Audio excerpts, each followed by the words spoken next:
Dígame, don Pedro, ¿qué tal la empresa? Bien, funcionando poco a poco.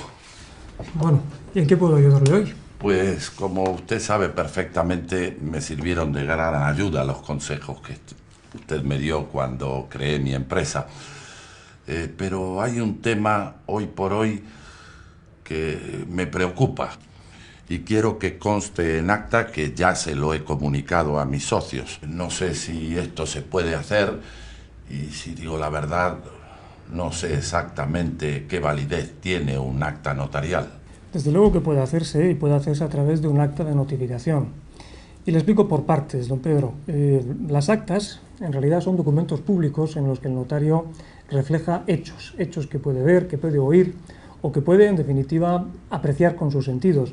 A diferencia de lo que ocurre con las escrituras, que son también efectivamente documentos públicos, pero en los que el notario refleja manifestaciones de voluntad o negocios jurídicos con carácter general, como por ejemplo herencias, compraventas, préstamos, hipotecas, etcétera. Como ya puede ver, en el ámbito de las escrituras, la actuación notarial se convierte en una actuación más amplia y desde luego más compleja, porque en definitiva, en las actas, el notario solamente da fe de determinados hechos.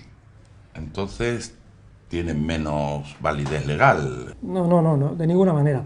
Piense que los hechos de los que el notario da fe en el acta hacen prueba irrefutable incluso en juicio, de modo que solamente será posible destruir aquella presunción de veracidad de los hechos que constan en el acta notarial a través de una querella criminal, una querella por falsedad, en la que desde luego sería responsable el propio notario. Piense en la importancia que pueden tener las actas notariales en materia de prueba, porque a través de un acta notarial un ciudadano puede obtener la prueba de determinados hechos que ya no existen en el momento en que es necesario probarlos, y ya no existen por la sencilla razón de que han desaparecido. Piense, por ejemplo, en manifestaciones, objetos, documentos que ya no se tienen, etc. Entonces ya me quedo más tranquilo que esto se puede hacer. Bueno, puede hacerse, don Pedro, siempre que se cumplan los requisitos de legalidad. Tenga presente, en primer lugar, que el notario debe apreciar si existe en la persona que pide la tramitación del acta un interés legítimo, en definitiva, una razón suficiente para pedir su tramitación. Este requisito, además, va a contemplarse con especial cautela cuando la tramitación del acta pueda afectar a derechos de terceras personas, o por lo menos incidir en la esfera jurídica de terceras personas. Es precisamente, además, en estos casos, cuando la tramitación del acta está relacionada con terceras personas, cuando la actuación del notario no puede ser sorpresiva, en el sentido de que el notario hará saber a aquellas personas, a aquellas terceras personas, su condición de notario, les explicará el objeto de la tramitación del acta y les informará, desde luego, de los derechos que les corresponden, como por ejemplo el derecho de contestar cuando se trate de actas de notificación o actas de requerimiento.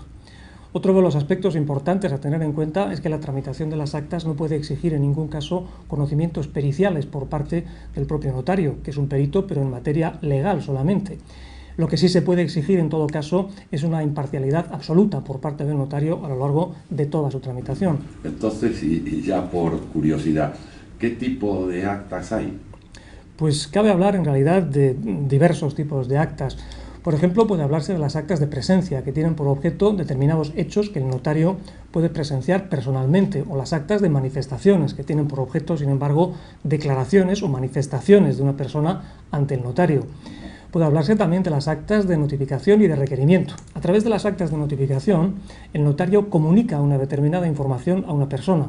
Sin embargo, a través de las actas de requerimiento, el notario, además de comunicarle una determinada información, también le requiere de una determinada conducta, como por ejemplo puede ser un requerimiento de pago. También cabe hablar de otros tipos de actas, como por ejemplo las actas de notoriedad, en las que en definitiva el notario declara como notorio un determinado hecho, pudiendo valerse desde luego de las pruebas que estime oportunas.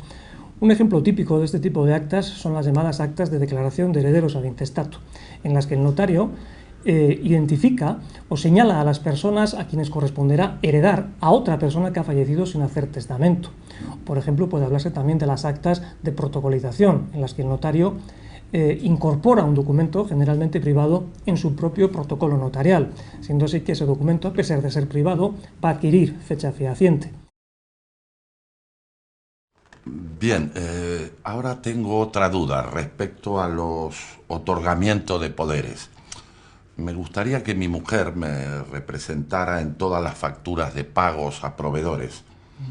Que tenga yo que firmar y por alguna razón no pueda hacerlo. ¿Esto es posible? Desde luego que es posible y puede hacerse a través de un poder. Un poder es un documento público autorizado también por el notario y que faculta a una persona, en definitiva, para actuar en nombre de otra. El poder al que usted se refiere es un poder de carácter especial porque se refiere a un determinado tipo negocial. ¿Y cuántos tipos de poderes existen? En realidad existen infinidad de poderes, desde los poderes para pleitos a favor de abogados o procuradores para que no se presenten en juicio, hasta el curioso poder para contraer matrimonio. Pero en realidad existe un amplio abanico de posibilidades, tantas como actos o negocios jurídicos permiten o admiten la representación.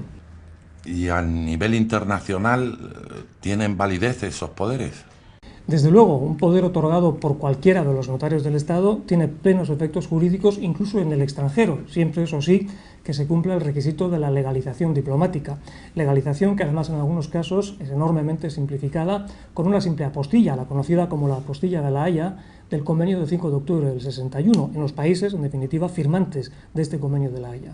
Bien, pues muchísimas gracias por toda su información. Y por cierto, ¿podemos hacer ahora mismo el acta? Desde luego, sin problema. Muy bien.